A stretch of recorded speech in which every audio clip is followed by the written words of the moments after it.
All right, folks, coming up on Roland Unfiltered for Wednesday, April 3rd, 2019. Dallas District Attorney overrules Dallas PD for filing felony charges against a black woman who was beaten by a white supremacist. She will join us live with her attorney. The man arrested for the murder of Nipsey Hussle is held on $7 million bail. We will explain to you exactly who he is and what took place today in court. Drama in Virginia as Lieutenant Governor Justin Fairfax speaks out with detailed denials of the allegations against him, and he wants the DA in Boston and North Carolina to investigate the sexual assault claims. He's not waiting for the alleged victims to do so. A huge victory for Lori Lightfoot in the Chicago mayoral race. She blew away Cook County Board President Tony Preckwinkle. She becomes the first black woman ever to become mayor of Chicago. And progressive Democrats are upset with plans by party leaders to shut down primary challengers in House races. What the hell are the Democrats thinking? And a black owner of 3 television stations filed suit today charging another broadcasting company, the largest broadcaster in the country, trying to sabotage his stations. Yeah, he'll join us. Also, a new film on Netflix from Samuel Abazuwile, also known as Blitz the Ambassador. The film is called Burial of Kojo. And of course, it was distributed by Ava DuVernay's company, Array. Blitz will join us to talk about that movie. Folks, a packed show. It's time to bring the funk on Roland Martin Unfiltered. Let's go. He's got it. Whatever the biz, he's on it. Whatever it is, he's got the scoop, the fact, the find. And when it breaks, he's right on time and it's rolling. Best believe he's knowing. Putting it down from sports to news to politics. With entertainment just for kicks, he's rolling. It's on go, y'all. It's Roland Martin, rolling with Roland now. He's funky, he's fresh, he's real, the best, you know he's Roland Martin now.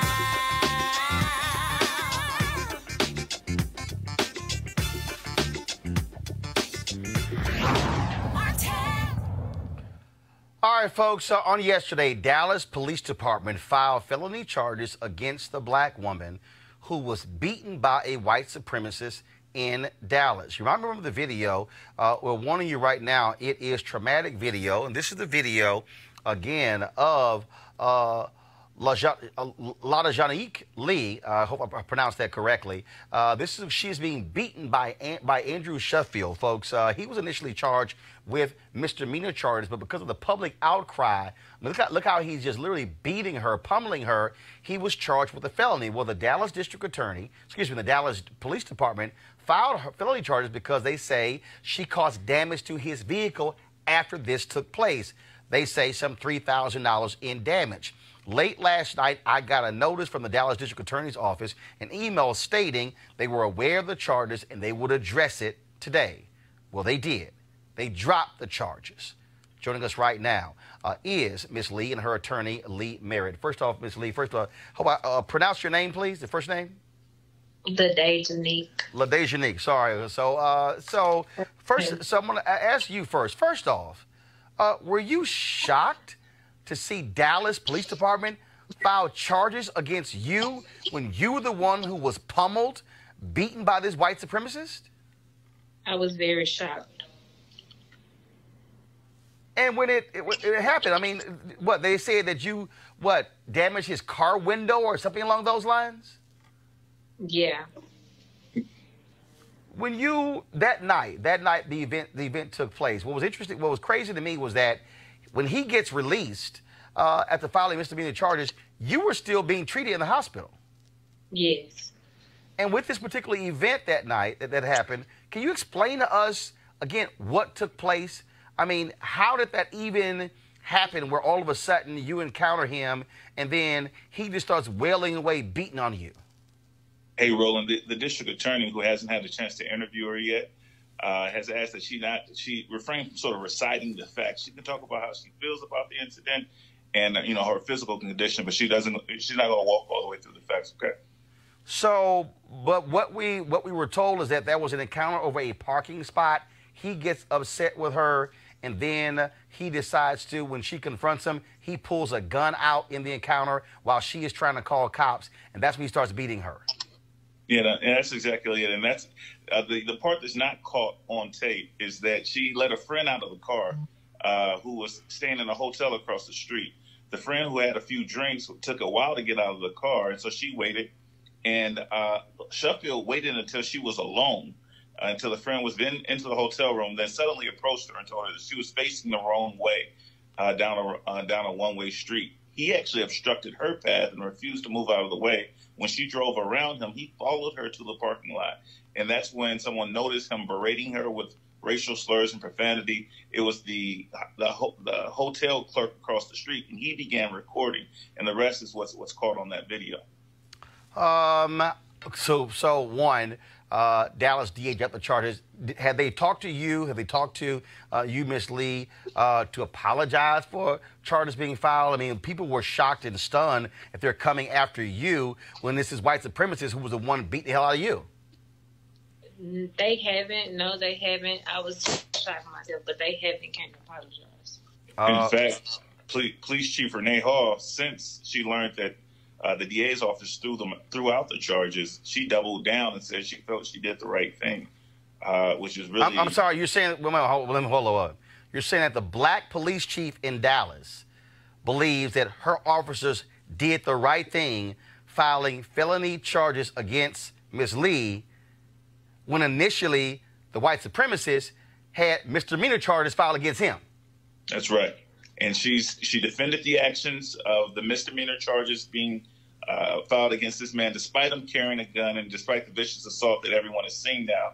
She defended the misdemeanor charges initially, and now she's doubled down on, quite frankly, stupid, and defended these charges that have now been dismissed by the district attorney. What happens next? What's next in this case? Well, the district attorney, it is now in the district attorney's hand, and we're hoping for that interview that I mentioned a moment ago. The reason why Ms. Lee is not talking about the facts right now, once it gets to the DA and he interviews her, he can pursue additional charges. We believe that there was a racial motivation behind this assault, and that the DA will be able to present evidence of that to a grand jury, get an indictment, and then we get a trial date and hopefully see this to a prosecution and a proper sentencing. All right, then. Well, first of all, Ms. Lee, well, last question for you. Are you still experiencing trauma, any pain, injuries still from that beating? Yes. Can you describe it? I'm having head pain. I have migraines every day. I have ear pain from he busted my ear, so I can't sleep on the left side because the pressure from my ear touching the back of my head, it hurts really bad. I can't eat, sleep sometimes. My eating is all the way off. Well, we certainly are sad that you had to go through all of this, and hopefully there'll be justice in this case. We certainly appreciate both of you joining us. Thanks a lot. All right, thanks, Roland. All right, I want to quickly go to my panel here just to get their thoughts about this. Again, this strange filing of charges against her and then them actually doubling down on it. Kelly Bethea, communication strategist, Robert Patillo, civil rights attorney. Robert, that's sort of dumb if you're the police chief. Well, I would have to get more information because if they hadn't seen the video initially, if they were just going by the statement. No, they filed the charges yesterday. That video's been out several days. Understood. Even if it was out of when they were making the charging documents, if they hadn't seen the video, they may have decided to charge both parties. So you need more information. No, on that. Both parties were not charged. What initially happened was the video was out day one. He got charged after the video came out. He got charged misdemeanor, goes in jail. Outcry, how in the hell is this guy? Because a lot of racist comments online. He gets put back. They rearrest him. They file different charges against him. Then he, of course, makes bail again. Yesterday, they decide to file charges against her. Last night, around when we got off the show, 7 p.m. Eastern, I had an email from the Dallas District Attorney's Office saying they were made aware that Dallas police that day had filed charges. They said, we'll address this issue tomorrow.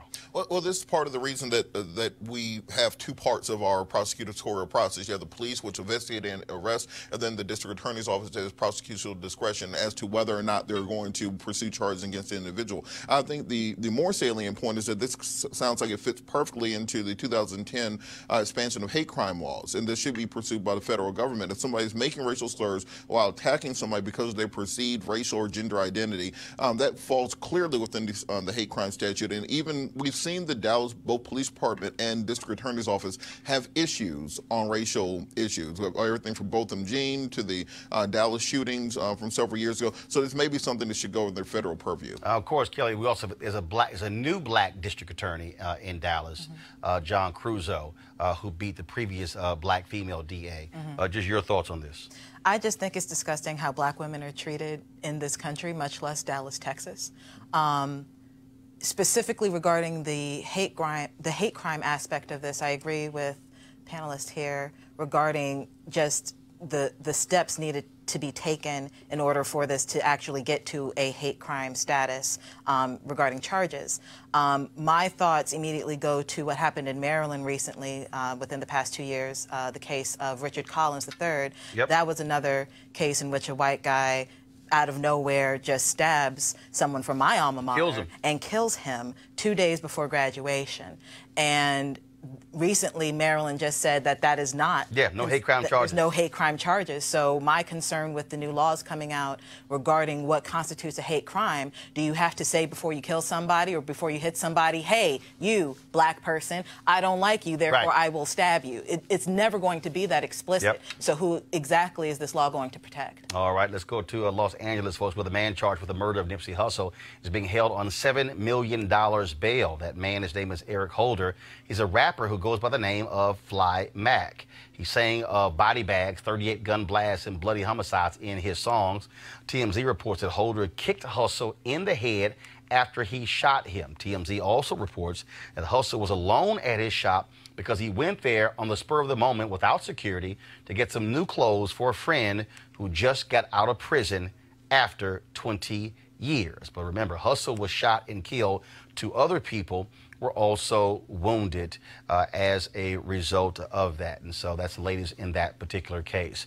Let's talk about Virginia, where Lieutenant Governor Justin Fairfax, his 2 accusers told their stories to Gayle King on Monday and Tuesday. Well, today, Fairfax went before the cameras, coming out to once again deny their allegations of sexual assault.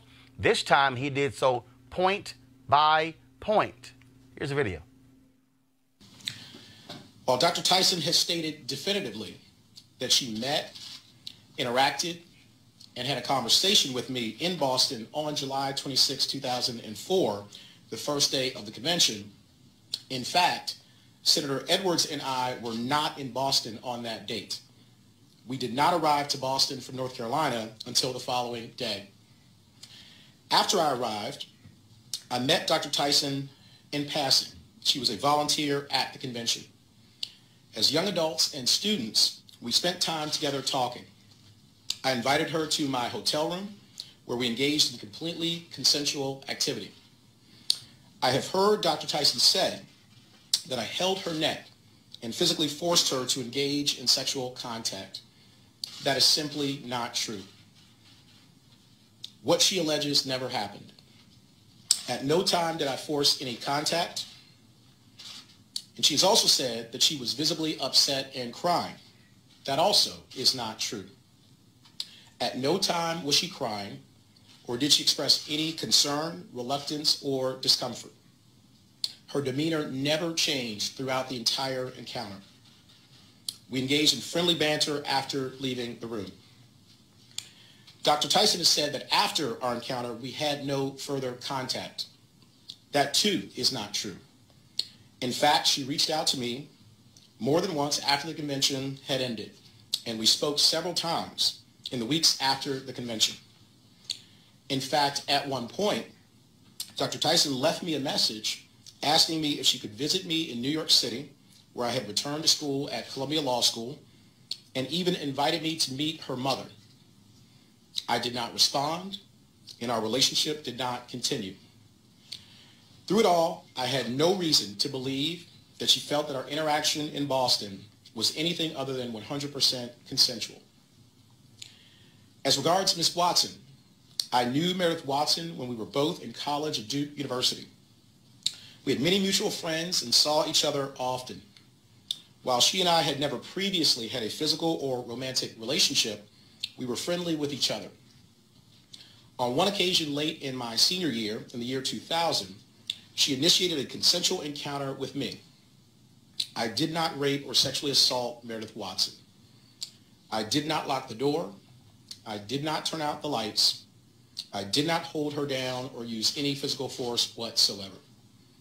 We were both willing participants. After that encounter, I saw her on occasion when we were with mutual friends. At no time before, during, or after our encounter did she ever say or do anything that suggested to me in any way that she believed, that she thought anything that happened between us was something she had not wanted or that she was uncomfortable with.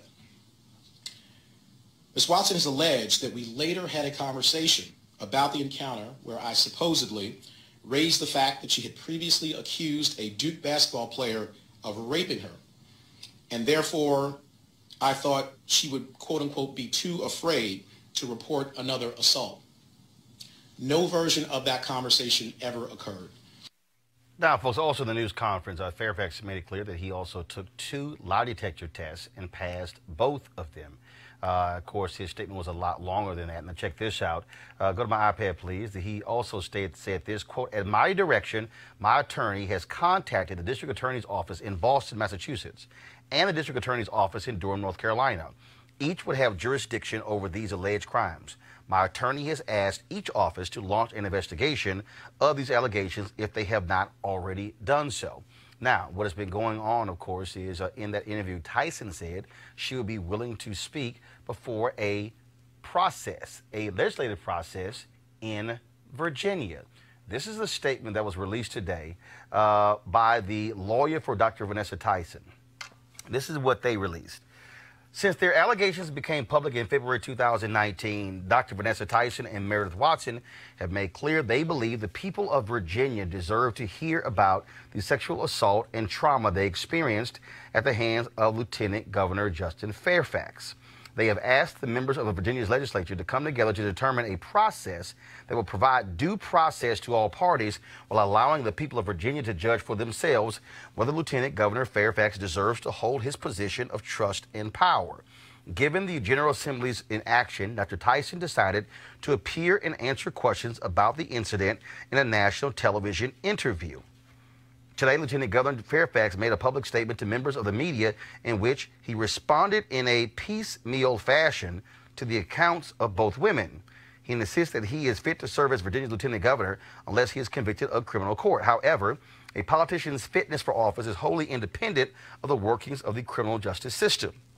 We believe Lieutenant Governor Fairfax's statement to the media further exemplifies the need for a bipartisan public hearing in which all sides have an equal opportunity to testify under oath and present facts and evidence. It is unclear why Lieutenant Governor Fairfax is refusing to appear and testify under oath in the General Assembly about his past conduct. While Dr. Tyson and her legal team have been in touch with the Suffolk County District Attorney's Office, and she has not ruled out pursuing criminal charges, the Virginia General Assembly must fulfill its responsibility to the people of Virginia to ensure the integrity of the Commonwealth's leadership. Reports have indicated that Virginia's legislators are at a political standstill and unable to agree on a way to allow all parties to testify in public and under oath.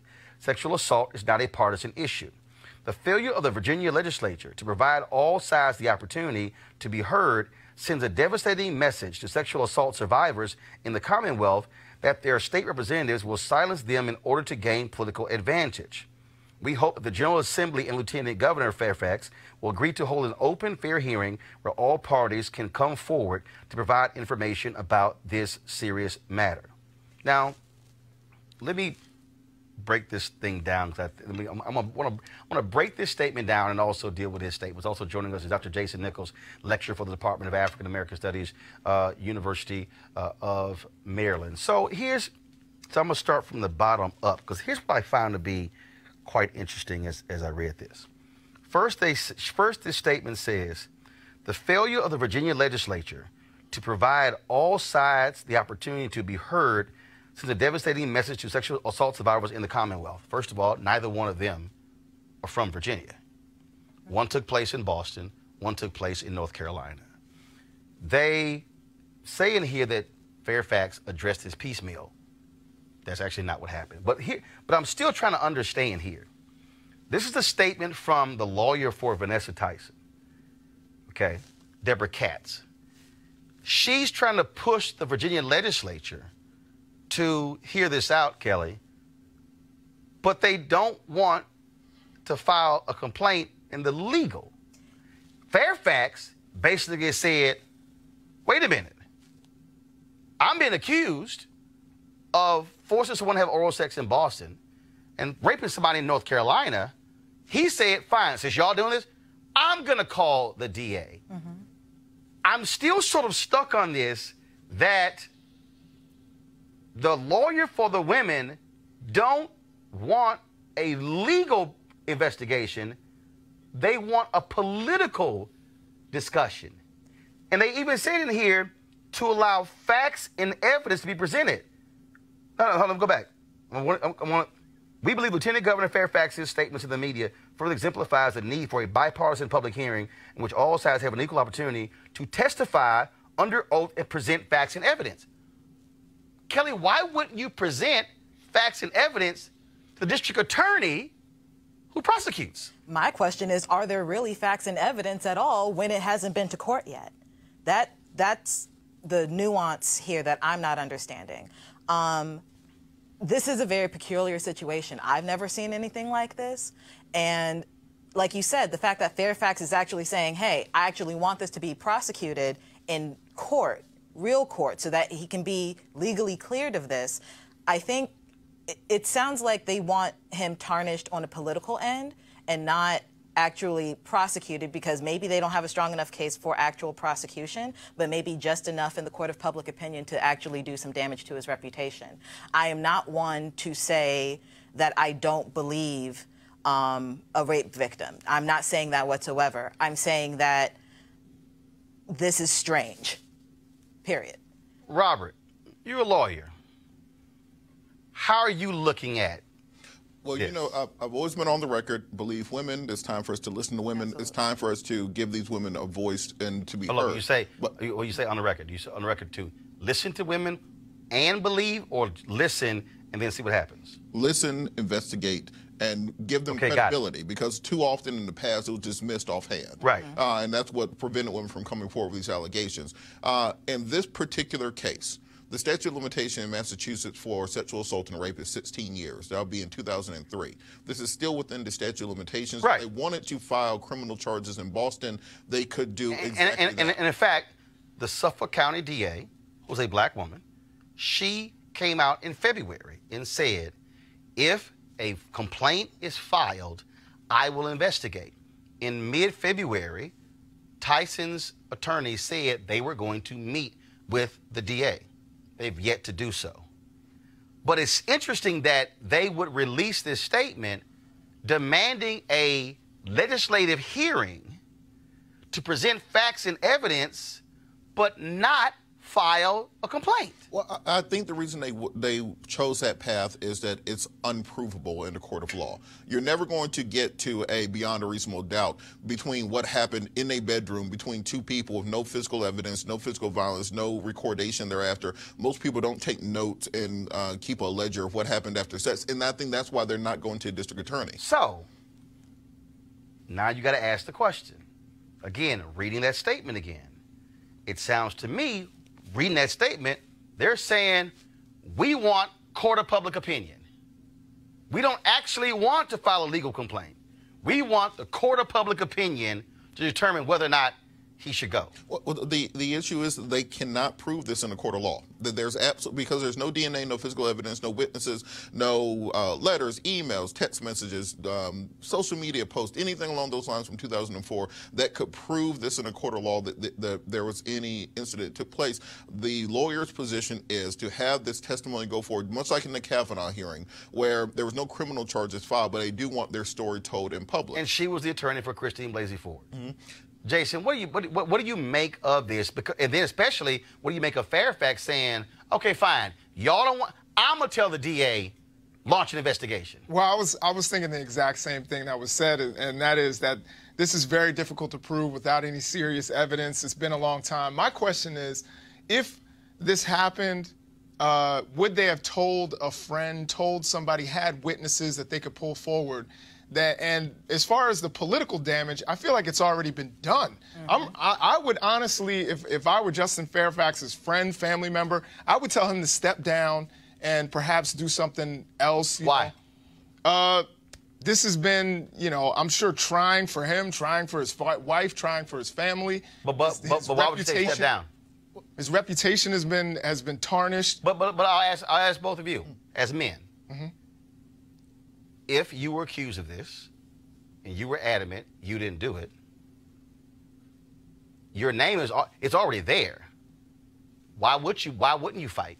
Why wouldn't you fight for your name? Well, because I don't want to be on camera detailing all of my sexual activity from college in front of a national audience for a panel of people to be breaking down. But it's already happened.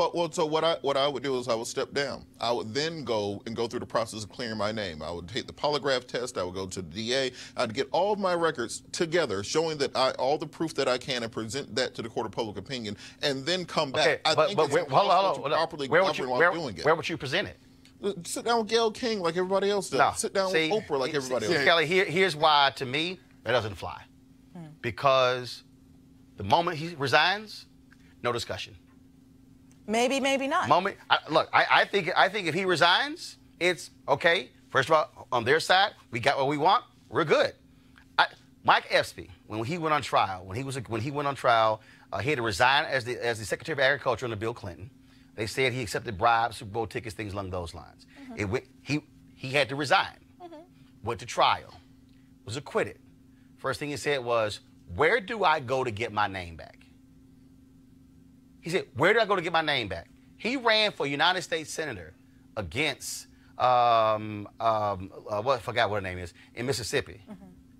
They were still accusing him of accepting bribes, even though he was found not guilty in a courtroom.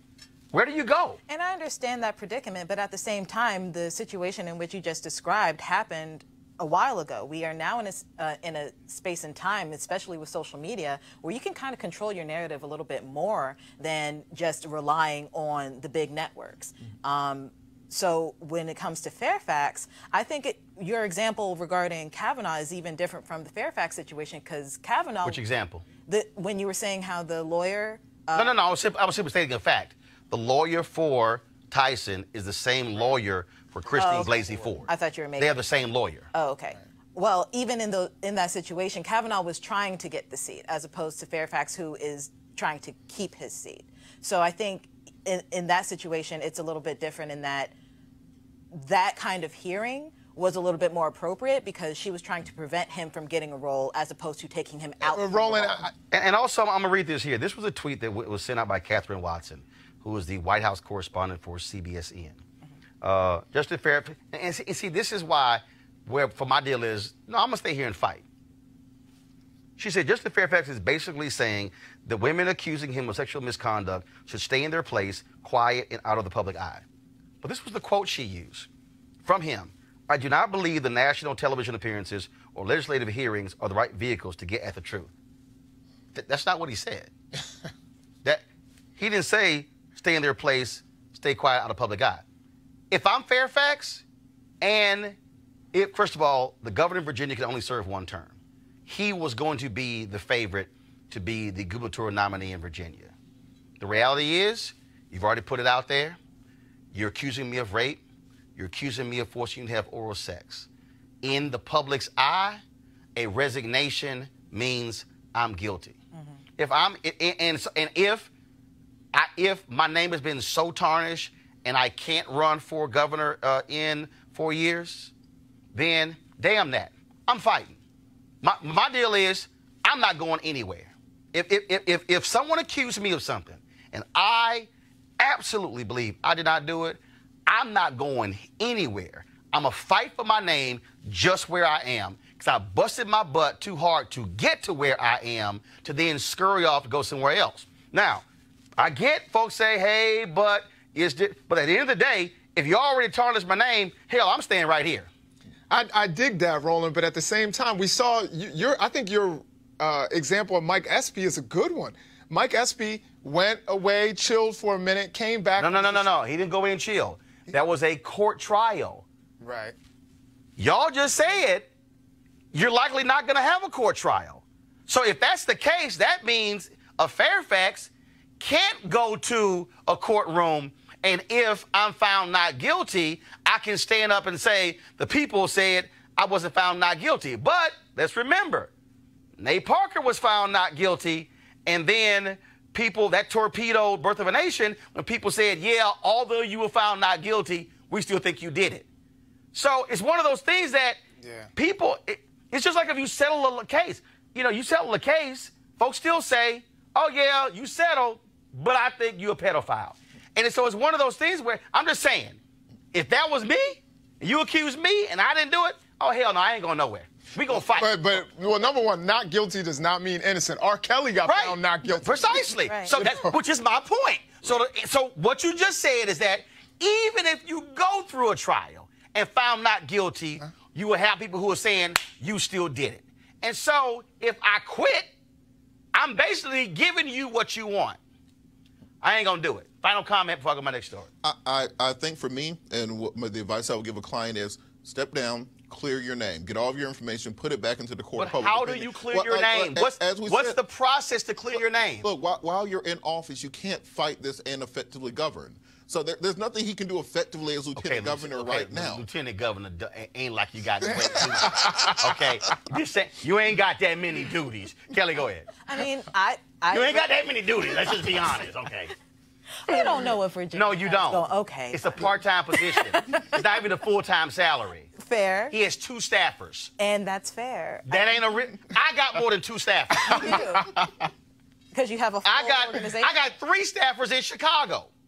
Fair. I ain't even counting the people here, but go ahead.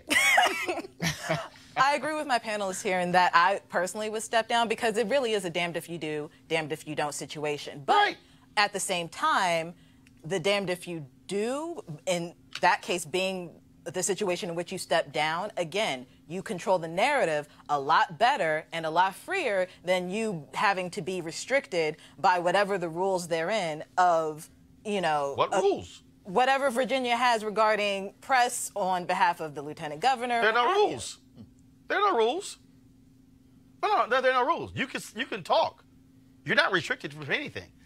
And in fact, I think you're actually in a better position to defend yourself where you are. Jason, go ahead with your final comment. No, I would say that Justin Fairfax in some ways is taking the right road and saying, look, I want this to go to court. I think that's actually a good way of going about it. But staying as lieutenant governor, I think, does damage to probably a lot of the causes that he wanted to fight for in that position. So if it's not really necessarily just about him, it's also about the things that he wanted to advocate for. His name right now and everything that he is attached to is going to be brought down. And I think that's... And guess who hasn't left?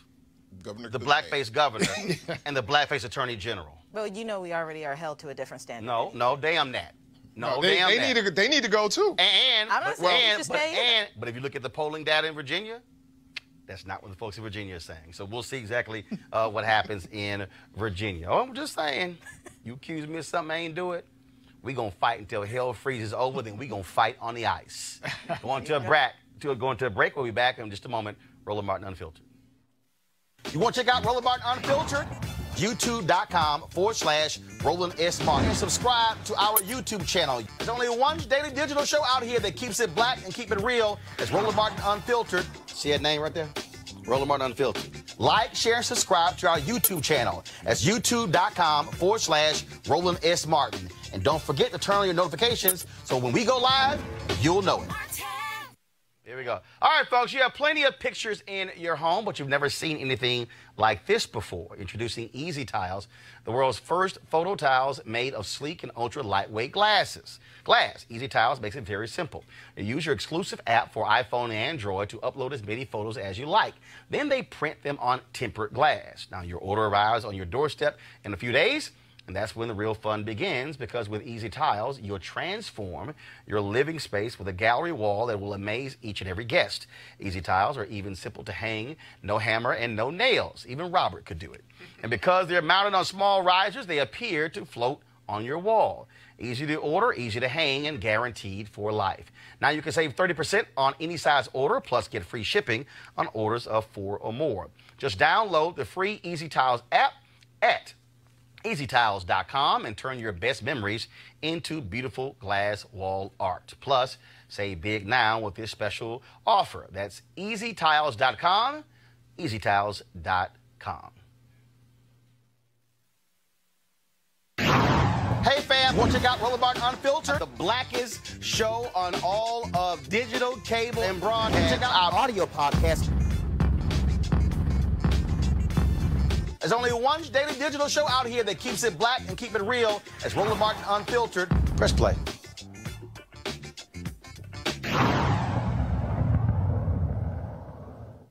All right, y'all. Lecture day yesterday in Chicago, and Lori Lightfoot, she is now the new mayor of Chicago. She, of course, corporate lawyer, also worked in public space under Rahm Emanuel. She blew away Cook County Board President Toni Preckwinkle, 73-26. She beat her ass like she was precious. Like she beat her with a tire track, a belt, a switch, and an extension cord. Yo, that's a blowout right there, y'all. Of course, Preckwinkle, not only was she the president of the Cook County Board, she also, folks, was the head of the Cook County Democratic Party. She had major labor support, but in Chicago, they wanted change. And then, of course, even a last-minute effort to try to blast Lightfoot with flyers around black churches in Chicago because she's a lesbian did not matter. She won in every one of Chicago's 50 wards, a stunning rebuke to establishment politics in that particular city. And today, Reverend Jesse Jackson Sr. insisted both of them attend a unity rally to ensure that people understand that you have to move forward together, because also what's important, Preckwinkle will still be the Cook County Board President. Lightfoot's going to be mayor. They're going to be on opposite ends of the same building. Here, of course, is some of that unity rally. So we don't have the video of it, so I thought we had the video of it, so I'm going to try to pull up in a second. It was pretty cool there. Now, folks, let me go here. It was very interesting. It's very interesting to see what's happening here. Change, it was clear change. And even you had some young black activists, BYP 100 Chicago, they were saying that Lightfoot, that, you know what, she called for some of the closed schools to be turned into police academies. They felt that she be too much about the police. Did not matter.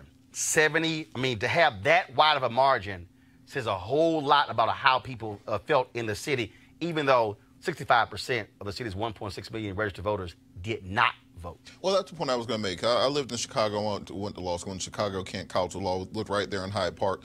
And what we saw during the primary leading into the final part of the election was all of the progressives got together and beat each other up so much that you ended up with people who didn't represent that agenda being the final two candidates. She came in first in the primary, which was stunning to people. You had so many people in that field, and something that the Democratic candidates for president can take a look at. The fact that we have that many people cannibalizing each other, you end up with a result. Instead of unifying behind one candidate, you end up with a result that people don't support. You had 300,000 people out of this population in the city of Chicago who voted for Lightfoot. About 150, 160,000 voted for Periwinkle. What she has to do is go to those disparate parts of the city, go to those, build coalitions with those candidates who did not win, listen to those voices, listen to those agendas, and then find a unity message going forward. The first press thing that came up today from her was, we have to prosecute Jussie Smollett.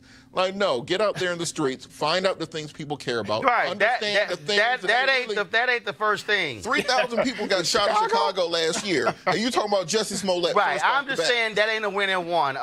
Reverend Jesse Jackson Sr., of course, Rainbow pushed for them to have this unity rally, but they also shook hands. The two of them hated each other during this campaign. And so this is from Reverend Jackson's Twitter feed of this unity rally of Preckwinkle as well as Lightfoot. Mayor-elect Lightfoot last night to congratulate her. It's been a hard work, and I pledge to work with her. I want to thank all of the folks who came out yesterday to vote in our elections. I want to thank in particular the volunteers and staff in my campaign. We have some real challenges ahead of us in our county and our city. And I look forward to working with Mayor-elect Lightfoot to address those challenges. Thank you. I will, of course, begin by congratulating and thanking President Preckwinkle on her candidacy. She deserves our respect. Yeah. And she will have my personal commitment. She and I share many of the same policy goals, from criminal justice reform to living wages to equitable investment in our neighborhoods. And while this was a spirited campaign, those shared values will serve us well as we work together for the good of the city and the good of the county. All right, Kelly. Historic. First black female mayor of Chicago. And I think that's the biggest accomplishment, so to speak, from a social standpoint that's going on here. I, for one, am happy to see that. I'm a little bit surprised considering the internalized homophobia of the black community, the fact that this happened. Oh, white folks homophobic too. That too. Let's not act like black people are somehow pathological. It's white global. Folks homophobic too. It's absolutely global, but I can only speak for who I can I'm speak a for part white of. people too. Okay. We know what they do. Fair. They live here too. Absolutely. Jason. Yeah, no, I would agree. I think it was amazing. It was probably the most significant election that we've seen since Harold Washington. The fact that you had two black women, and to look at them, two black women with natural hair going up against each other, I thought it was fantastic. However, I think Lightfoot just outgrinded Preckwinkle. You know, she went to every part of the city. She just didn't focus on the black community, and that's why she won. Well, but first of all, you compare those two. The black turnout for Harold Washington was almost 90%. Right. The turnout here was woeful. Woeful. Yeah. Let's talk about Ferguson, where Michael Brown's mother, she ran for the Ferguson City Council and lost. She came in third in the three-way race. The winner was another black woman, Fran Griffin, who had been organizing for the last 5 years in Ferguson. So we certainly want to congratulate Fran Griffin on that. And again, it's about folks running. Now, let's talk about Democrats. The DCCC, they don't really want that. The Democratic Party establishment, they want people to, like New York Congresswoman Alexandria Ocasio-Cortez, frankly, to never run. Of course, she won her seat by beating Joe Crowley, a longtime incumbent, but the DCCC, Democratic Congressional Campaign Committee, which governs, of course, wanting to elect incumbents, they passed a new rule that makes it perfectly clear, if you work for any candidate who's opposing a challenger, you can't get a contract. Oh, AOC, as well as others, including Ayanna Pressley, who upset an incumbent in Massachusetts, saying, have y'all lost your mind? A lot of the new freshmen in Congress are a result of folks challenging incumbents, people who raised small amounts of money, who did not have endorsements, who did not get lots of praise from incumbents. They are saying this makes no sense and it is wrong. And frankly, I agree with them. I think the Democrats, first of all, I get the DCCC's position, but I do not think you penalize somebody who works for an incumbent, because the very same incumbents who are now there, you want them and their votes. You want them raising money. Okay? Democrats, they want Cortez, and they want Ayanna Pressley and Lauren Underwood and Ilhan Omar out there because they have brought a new energy to the party. DCCC, this is stupid and shameful. Well, I think old people are stubborn sometimes. And when you have Shocking. when you have that old folks club, that old folks group, people 70 or plus, yeah, yes. when you see all these they young start people, getting old. Yeah, coming in and shaking up things, they forget that they were at one point in time those young insurgents. firebrands. Yes. If you look at the 1977, 1976 congressional class, you had John Conyers, you had Maxine Waters coming in to shake up the system. But when you get comfortable, when you become part of the establishment, you know, there's that line from Batman: you either die a hero or live long enough to see yourself become a villain. Many of these people have grown to become that villain.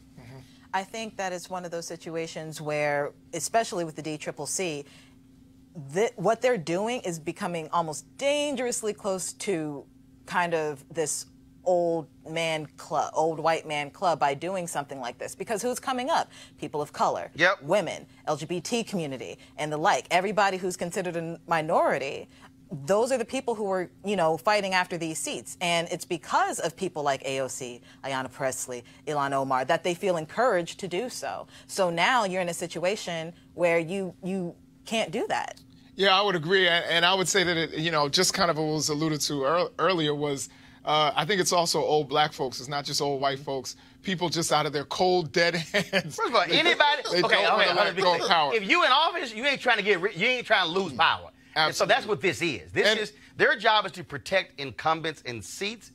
But I'm sorry, you don't own that seat. Right. I think maybe, I'm not totally against term limits. I've thought about, perhaps some of these people need some term limits. Well, the issue here is not really term limits. The issue here is you saying we're going to penalize somebody who works for a campaign. So they are threatening, if you work for a challenger, you are risking never working for us again. And to me, that's wrong. So the DCCC should change this. You can support incumbents all you want to, but to literally threaten folks who work for a challenger, that to me is dead wrong. We believe in the importance of black-owned media. That is, black folks owning media, whether it's television, radio, newspapers, websites. Well, today a lawsuit was filed by a black owner, Pluria Marshall, who is suing Nexstar, saying they sabotaged his efforts to actually run the 3 stations he bought from them several years ago. Now, we reached out to Nexstar for comment. A spokesman gave us this statement. The allegations made by MBG in this lawsuit against the company are spurious and without merit. The company intends to vigorously defend itself regarding this matter in a court of law. Joining us right now is Pluria Marshall. Pluria, how you doing? I'm great, Roland. How are you? Doing great. So you bought these stations how long ago? We bought the stations in 2014 and 2015. And what was the relationship like when you bought the stations? Was it good? Was it a good working relationship? Roland, it was a dream come true for me. It was great. I'd been out of the broadcast business, the TV business, about 25 years, and it was kumbaya. Fantastic. Pluria's back in the business, and I should be able to produce programming, run the stations as we saw fit, and contribute to our communities. Of course, you also own black newspapers. You're a second-generation person involved in media. And then what happened? How did this thing go south? Well, it basically went south from day one. The folks at Nexstar did not like the structure of the deal that the FCC put forth. And from just about day one, everything that they did was to make it difficult for me to run the businesses from a corporate standpoint. Explain that. When you say how the FCC structured that, so when they sold the stations to you, was that a result of having to meet FCC obligations because they own too many stations? Well, it was the stations were sold to me based on there's a very low number of black male television station owners, black men. There's actually first of all, it's a low number of black, period. Black men and women. I mean, it's damn near non-existent. Right. It's actually a rounding error. It's 4 of us that own stations, probably collectively maybe 20 stations out of 1,400. And so they were selling the stations. Was a tax break involved? Was there some sort of benefit to them selling to an African American? No. The benefit to Nexstar was that they had a $500 million deal that they had on the table, and the only way to get that deal done was to sell to a minority broadcaster, which of course was me. And so, what were they doing to you when you alleged sabotage? Like what? What were they doing? For instance, they would go into the market, and their managers in the markets would say, "Oh yes, we run the Marshall stations," and as per the FCC. That was the exact edict that the FCC said, no, Marshall runs his stations. At every turn when we would go into the market to make sales calls, they say, well, the Nexstar folks said that they represent you, which is just not true. So, and from a local sales standpoint, you have to look at this. There are oligopolies. It's 4, 5, 6 stations per market. And if one company comes in and says, we represent these guys, we represent basically, half the market, do business with us. How did you try to resolve this over the last few years with them? We have attempted to negotiate with them. We have tried to restructure the contracts that were more in line with this deal. Nexstar is relying on this a sidecar. I know it's in the weeds, but it's a structure that is not what we are. So their response was, this is the way it is, take it or leave it. And So you filed a lawsuit in federal court. They deny exactly what took place. Yes. And again, the point I made earlier, this speaks to the larger issue, the fact that we used to have far more African Americans who own television stations and radio stations, and that number has dwindled tremendously, and that has a direct impact on our ability to be able to participate in wealth building, but also to control the content. Correct. I mean, it's radio's non-existent. Television is non-existent from an ownership standpoint, and everything that has been put in place by the FCC, and they're well-meaning. When this deal was struck, it was monumental. The Congressional Black Caucus endorsed it. All the commissioners endorsed it, and for Nexstar to basically say that our allegations are false and untrue is just far off base. All right, then, Employer Marshall, we surely appreciate it. Thank you so very much. Thank you, Roland. Take care. All right, folks, calling all HBCU alumni, students, and leaders. I want you to, I need y'all to do this here, okay? I need you to do this here. I'm not going to read it that way. Y'all, this is free money. This is free money, and we need more people to actually go to this website to sign up to help your HBCU. You can enter the Ford Motor Company HBCU Mobility Challenge and win $25,000 for your school. Now, building on the long-term support of HBCUs, Ford is looking to improve mobility in HBCU communities through innovative solutions. Now, the winning program will receive a grant of up to $25,000 to implement their proposal. The deadline was March 31st. It's been extended to April 15th, 2019. So go to this website, fgb.life, for more information and to apply. You don't have to go to that HBCU to apply. You actually can sign up your own school or your favorite school or one near you, the one you support. And so please go to fgb.life, fgb.life for more information and to apply. And remember, Ford goes further in our community. We certainly appreciate them being a partner here at Roland Martin Unfiltered. This weekend, Sunday, this past Sunday, the burial of Kojo, a new film that dropped on Netflix that tells the story of a young woman in Ghana as she remembers her childhood and the contentious relationship between her father, Kojo, and her uncle, Kwabena. Take a look.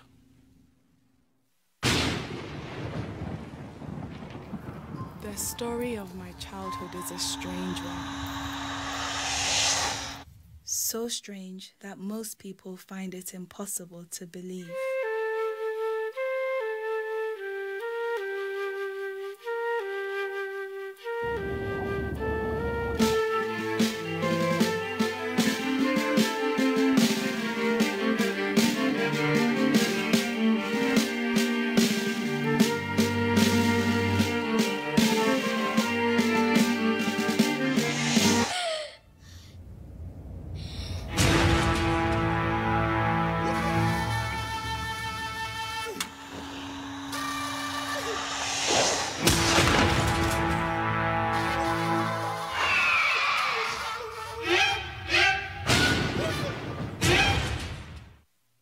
Director Blitz Bazuwele joins me right now. Blitz, is that how I pronounce your name? Yes, sir. All right, I'm just making sure. All right, then. So you've done this movie without a studio, obviously, without a lot of marketing. And what we have seen is, because of Netflix, really the opportunity for directors like yourself to really be able to show their wares, show their talent, and tell their stories to a worldwide audience. Well, absolutely. It is a game changer in terms of, people who have been marginalized and haven't had an opportunity.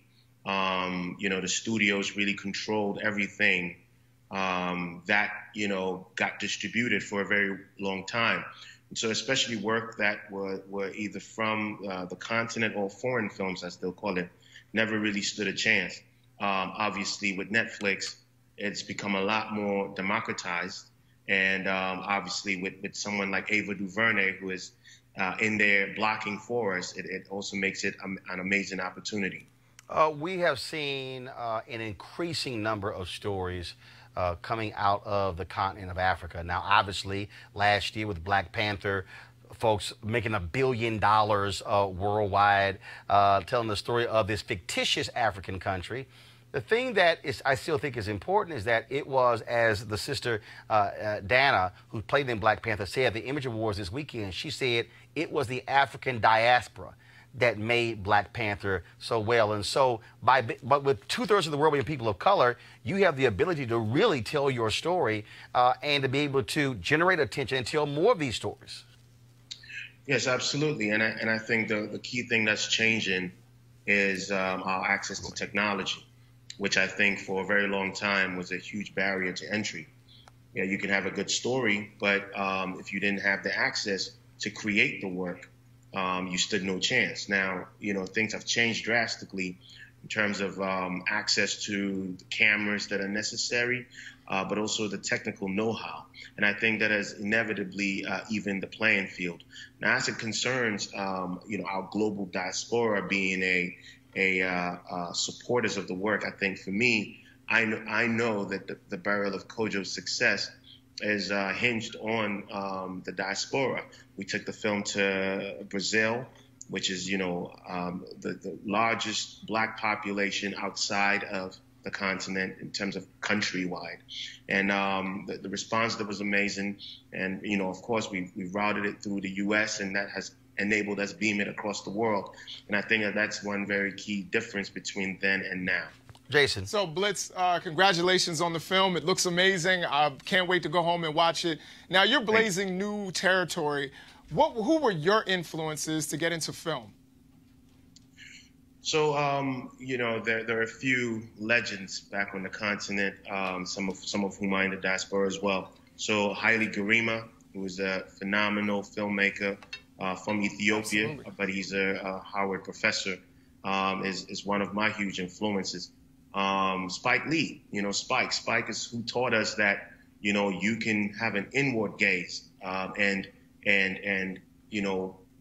represent your people with grace. And he was the first one that I saw also have this amazing ability to communicate, not only in the work, but also in the marketing of the work. So, Spike is a huge inspiration for me, and I'm sure for many filmmakers across the world. Kelly? How do you plan on making sure that people like you and younger than you actually have the same opportunities as you after the huge success of your film that I'm sure will happen? Well, it's about sending the ladder back down, and Ava has proven that time and time again. And I'm a beneficiary of her saying, it's not enough for me alone to be in this space. It is not enough for only African Americans to have this space. It's not enough for only continental Africans to have this space. It's important that all marginalized people have this space. And I think that has been an amazing feat. And I haven't seen anyone be that consistent. And that has been a huge inspiration for me. I personally also run an organization in Ghana called the Africa Film Society. And our work is similar to what's happening here with Ava and Array, where, our key thing was how do we first educate people and let them know that Africa has a cinematic history. That's the first thing. Because most people go to universities and have no idea that Africans have made films from the 60s onward. And so that's the first thing. The other thing is how do we preserve this work that already exists? And how do we get that work beamed across the world? So that's what we do with the Africa Film Society. And the goal is that through that, we will create opportunity and that more awareness about African cinema just globally. Final question, Robert. For about a generation, people in the diaspora were bombarded with negative images and iconography about Africa, and for that reason disconnected from their people. They built up a certain level of prejudice towards people from the motherland. How does your film help to break down those prejudices, and how do you plan to reach out to people, particularly in America and as you said, Brazil and other locations, to break down this stigma and get them more interested in African films? Well, I mean, listen, African cinema in general is probably one of the strongest mediums in the world. It unlike, say, literature, unlike, fine art or music, it has the ability to build very direct empathy, or has the ability to create heavy bias that, you know, based on what you view and based on what you take in, you form your opinions on a group of people. And there has been no secret that as it relates to the continent, there has been a very concerted effort, and it has been longstanding, to create these very derogative images of us. And even it goes on today. Most of the films that you have seen or heard from the continent revolve around war, famine, and everything in between. And for the burial of Kojo, we were very clear about the fact that this was a huge opportunity to, for the first time, people see the continent in its beauty and its glory. That's number one. The second thing was, you know, we were very critical even about the proximity of the camera, because a lot of times when you watch African films, they feel so distant. You don't really build the kind of empathy and connection with characters. We were very clear that the camera was a stand-in for our people, and that the closer you were to the characters, the more empathy you were going to build. And I think that it's our responsibility as a diaspora and as a continent to be cognizant about these images and to only do our absolute best to reflect ourselves in the best light. So the burial of Kojo, absolutely. It was very intentional, and we're very excited. The reviews have been stunning, so we're extremely excited. Blitz, congratulations, folks. The Burial of Kojo airs on Netflix. You can watch it right now. Blitz, thanks a bunch. Good luck. Thank you very much, Roland. It's a pleasure. All right, thanks a lot. Again, folks, also want to thank Jason, want to thank Kelly, want to thank Robert as well for joining us and all of our guests. Look, all something we talked about today is why we do this show. There's no other show like it. You're not going to have this much black news being talked about anywhere else. And I would out there say there's no other show. You can actually find 3 black people on set at the same time talking about public policy. Because, you know, they always have 1, maybe 2 of us, not 3 at the same time. And so y'all want to go to, because when Jason's on Fox News, that ain't going to happen. Just letting y'all know. You want to support Roland Martin Unfiltered, please join our Bring the Funk fan club. Go to RolandMartinUnfiltered.com. Use the Cash app. Use Square. Use PayPal. And look, a lot of you are watching right now on Periscope, on YouTube, on Facebook. I keep trying to tell you, we have to fund our own freedom. We are not going to see these stories elsewhere. I doubt you're going to see CNN or MSNBC or Fox News interviewing Blitz about burial of Kojo, while we have to have our own media. So we need your support as well to do so, to make all of this possible. Literally, if all the people who literally are watching right now, you will actually double the number of folks who've already joined our Bring the Funk fan club. Brother today who gave $2 on the Cash app, and he said, that's all I got. I said every dollar counts. And 2, 10, 50, 100, 500, 1,000, doesn't matter. You can give monthly, you can give yearly as well. But we have to have a place where we can have our own conversation, tell our own story. And as the first black newspaper, Freedom's Journal, said in 1827, we wish to plead our own cause. Too long have others spoken for us. Now, as you just heard from him, because of digital media, we can speak for ourselves. So go to RolandMartinUnfiltered.com. Join our fan club. Tomorrow, we're going to talk about Joe Biden. He released a video today apologizing for being in people's personal space. Is it that big of a deal? Also, in Tennessee, Republicans doing more BS, trying to penalize groups who register people to vote. We'll talk about all that tomorrow. Y'all know we're going to bring the funk. Holla!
Hey fam, want to check out Roland Martin Unfiltered, the blackest show on all of digital, cable, and broadcast. Check out our audio podcast.